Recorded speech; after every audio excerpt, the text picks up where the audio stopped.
les rôles se sont inversés.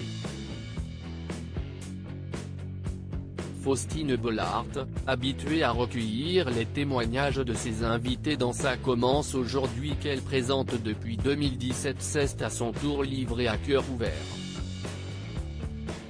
Dans les colonnes du nouveau numéro de Psychologie Magazine, la journaliste de 42 ans a tout aussi bien évoqué sa vie personnelle, dont son frère qui est tombé gravement malade, que professionnelle. Et elle est fière du résultat, comme elle l'a indiqué sur son compte Instagram. Une rencontre en totale confiance et des mots si parfaitement retranscrits, a-t-elle écrit. Durant cet entretien, Faustine Bollaert est revenue sur son émission et comment celle-ci avait, à ses débuts, beaucoup affecté sa vie de famille, notamment à cause des émotions extrêmes qu'elle pouvait ressentir.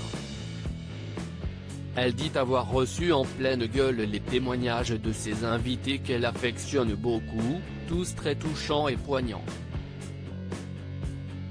Puis elle confie, « J'étais hantée par leurs histoires. »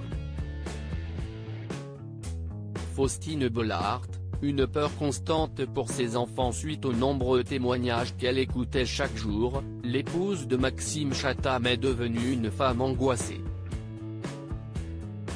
D'abord pour ses enfants, Abby et Peter. Mes enfants étaient en pleine forme, ça n'allait pas durer.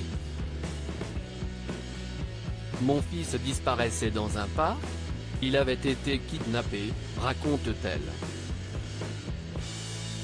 Et puis un soir je rentre à la maison.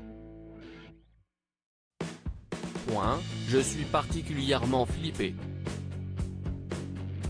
Je sors d'une émission sur la pédocriminalité. Or, je sens que ma fille n'est pas bien.